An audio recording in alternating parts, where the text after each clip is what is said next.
going on, everybody? Today we've got a compilation of Am I the A-hole stories about entitled, nosy, and just straight up neighborhood Karens. Am I the a-hole for not inviting the neighbors to our daughter's birthday party and then awkwardly kicking them out? Yesterday was my daughter's 8th birthday and we did a princess-themed party. The only people invited were family or friends. My relationship with my neighbors is meh. We wave if we see them, but otherwise we don't talk to each other or anything really. During our daughter's birthday party, held in our yard that is semi-fenced, I started to bring out the cupcakes for the kids. When handing them out, I noticed that 2 kids were definitely not invited because they weren't my nieces or nephews or of a family friend. I then realized they were my neighbor's kids. I paused handing out cupcakes to ask why they were here, and one of the kids just shrugged and said my mommy said I could go. I told them it was inappropriate to just come here. My husband escorted them back to their parents' house. All the neighbors' houses are decently spaced, so it's not necessarily dangerous, but we felt better if someone walked with the kids. Later on, I think after we did the whole cake cutting,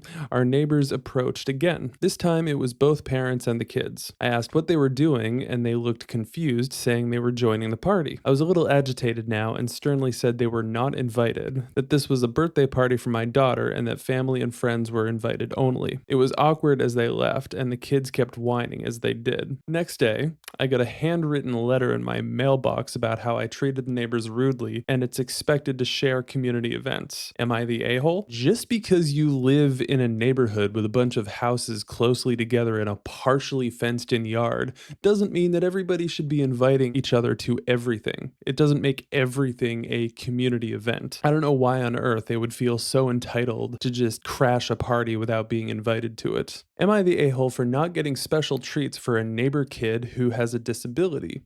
Every year at Halloween, we give out chips instead of candy. My wife and I think it's fun for the kids to get chips to go along with their candy.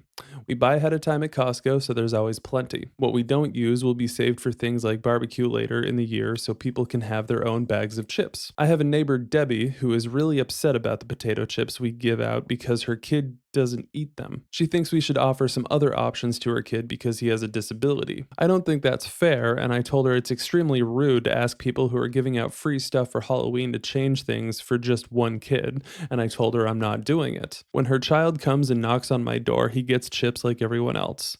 I let the kids pick the types of chips from the bowl that they like, and I feel like that's more than generous. Debbie said other neighbors are accommodating her child's disability for Halloween, and I should think of others. I'm older, so I think a child should be grateful for whatever they get for free on Halloween and not expect special treatment for a disability when they're getting free items. Side note, my wife and I decided we don't want to deal with it anymore and will be donating the chips to the local school and churches for their Halloween party. Lights off at our house. It's kind of sad that they felt the need to just turn off the lights and not participate in Halloween because of this one sort of entitled Karen. And look, I understand the whole having a disability thing, but any child, regardless of anything, has to learn that sometimes you just don't always get what you want. And I do think it is extremely entitled of her to expect the entire neighborhood to just accommodate her. And I'm guessing the other neighbors are either way nicer than even I would be, or they were just sick of her complaining, but still wanted to participate in Halloween celebrations. Sounds like she just doesn't want to deal with the challenge of trying to teach her child who has a disability to accept free, generous things without complaining about them. And in all reality, it's normal on Halloween to get things that you don't want. You just sort through the things that you do want, and then maybe you do tradesies with your friends, or you give the candy or chips or those stupid popcorn balls to the people who would eat them. It doesn't have to be a big thing. Am I the a-hole for telling my neighbor to grow up, get a life, and get the F over the fact that I painted my house a color he doesn't like? I bought a house in a community without an HOA. I wanted my home to be my home, and that includes making it look the way that I want. I also chose a neighborhood that already has fun, colorful houses instead of just plain earth tones. I finally got to the point where I could repaint my house. I picked a soft, peachy color with sage blue and soft and dark pink accents. Fun and colorful without being too out there. My neighbor Paul hates it and has been complaining since we started the project. He also made his opinion known that he hates our front lawn.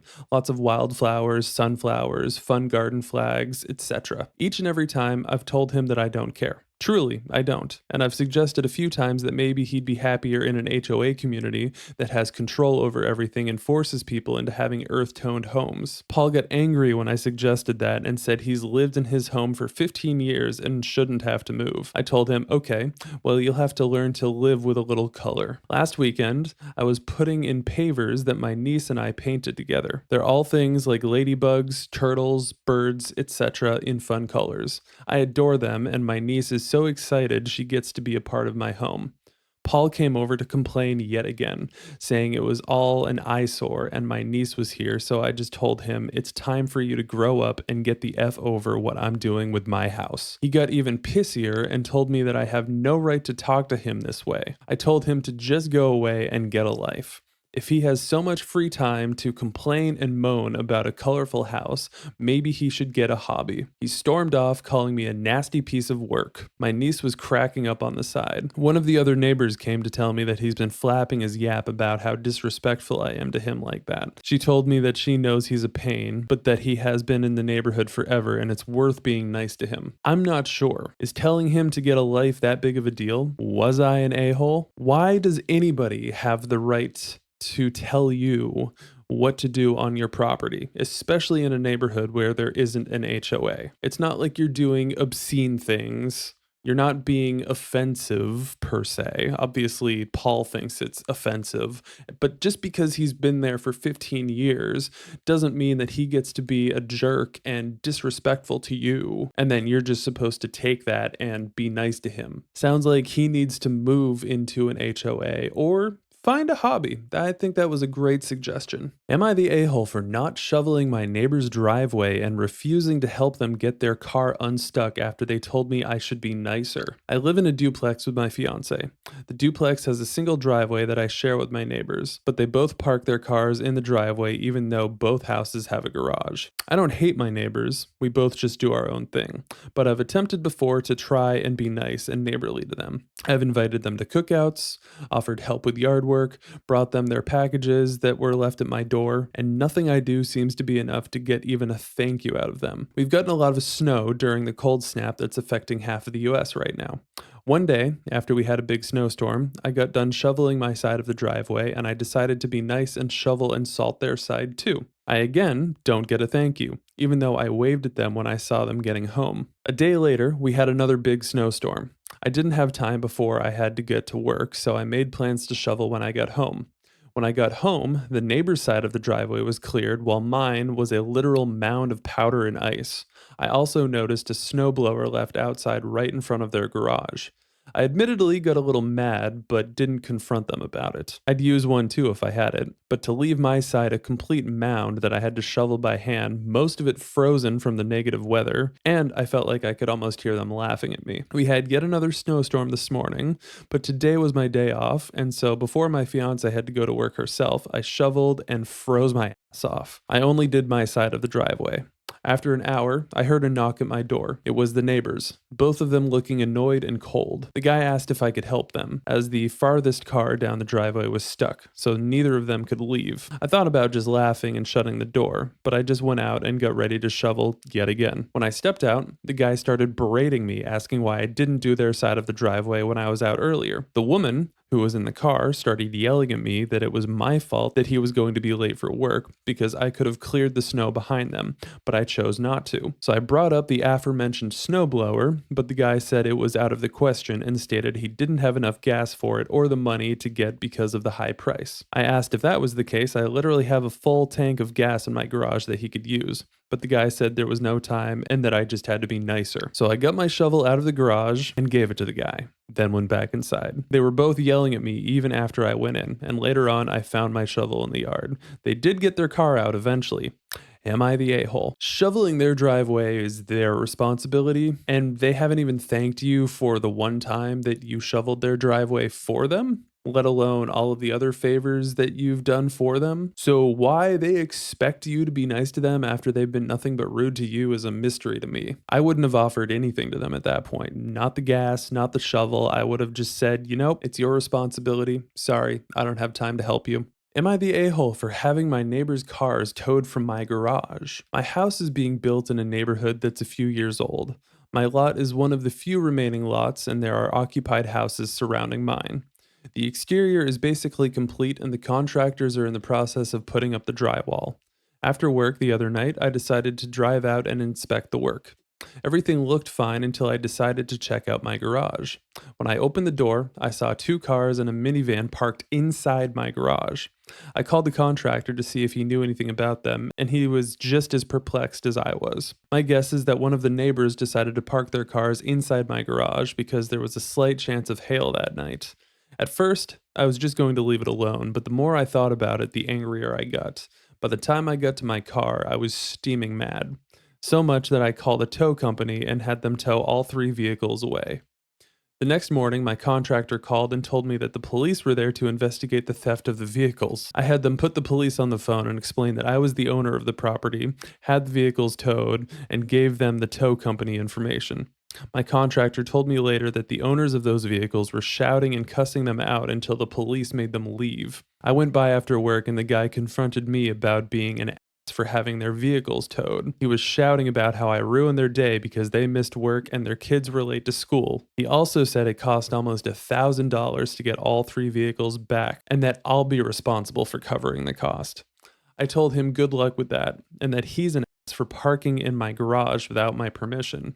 We went back and forth until his wife came and pulled him home. Some of the other neighbors came out to watch the argument, and afterwards, some of them told me I was starting off on the wrong foot and should apologize to that guy. They said that I should be more neighborly and understand that neighbors help each other out. One said that I should have left a note instead of having them towed. It seems all my neighbors are against me. So, am I the a-hole? I mean, maybe I'm just not that nice of a guy, but if I had just purchased a home and found mysterious vehicles parked inside of the garage, I most definitely would have done the same thing. How do you think you are entitled to just park in someone's garage without their permission just because the house is unattended currently? And if I'm supposed to be more neighborly, then where do we draw the line, right? Like, am I just supposed to let them park in the garage anytime they want? Where do you draw the line? As far as I'm concerned, they were trespassing, had no right to park their vehicles in there, and absolutely deserved to have their vehicles towed. Especially because if something happened to those vehicles on that property, it would have been the responsibility of the owner's homeowner's insurance. As screwed up as that is, that's a liability. Am I the a-hole for not changing my dog's name when my new neighbor's child had the same name? I'm the owner of an Australian cattle dog mix named Charlotte. I live in a lower middle class suburb in an unspecified United States. I have lived here for about a year now, and I let Charlotte go potty roughly 6 or more times a day. It's always the same routine. I open the back door, Charlotte runs outside to pee and patrol the yard, and doesn't typically come bounding back to the door until I poke my head out and call her name. About a week or two ago, new neighbors moved in across my back alley. I had no intentions of interacting with them whatsoever, except today when I was executing the last step of Charlotte's aforementioned potty protocol. I stuck my head out and called her name. But this time, alongside the familiar sounds of my dog galloping up the porch steps, was an adult human voice shouting something along the lines of, "Why are you calling my daughter?" At first, I thought it might just be my new neighbors getting into a spat, until a couple minutes later I heard pounding on my front door. I opened the door to an angry man about twice my size glaring me down. He said something like, "Why the F are you calling my daughter into your house?" And I responded, "Your daughter's name is Charlotte?" And he kind of just kept glaring at me. In absence of a response, I followed up with, "Charlotte is my dog's name, dude." And he rolled his eyes at me and said, "I better change my dog's name because he doesn't want his daughter getting confused and running into my house." I told him that's not going to happen because not only did my dog have the name first, but we also lived here first. Plus, I don't like strangers making demands of me before even attempting to be polite. What I didn't say, but really wanted to say, is that teaching his child stranger danger is his responsibility, not mine. He called me stupid and said that a human child obviously has priority over a dog for a name. I shut the door in his face and stared at him through the peephole for a moment before he eventually went back home. The last potty break, I went out with Charlotte and stayed in the yard with her until she finished her business. But this guy just kind of stood in his yard with his arms crossed and glared at me the entire time. Am I the a-hole for not changing my dog's name? for my neighbor. Well, this guy definitely is good for first impressions, right? Move into the neighborhood and be a complete bag about a misunderstanding with a dog's name and his daughter's name. And how would that work if the OP had a human daughter with the name Charlotte and was calling her into the house? How would that conversation have gone? I'm just curious because the level of entitlement in this one is just crazy. You should most definitely just be teaching your daughter about stranger danger and not wandering into random people's houses instead of trying to make your neighbor that you just met in a neighborhood that you just moved into change her dog's name. I don't know what it is about some neighbors just thinking that they basically own the neighborhood, even if they just moved in. But that's about all the neighborhood Karen entitlement I can take for one evening. So let me know what you think in the comments down below, and I'll see you on the next one.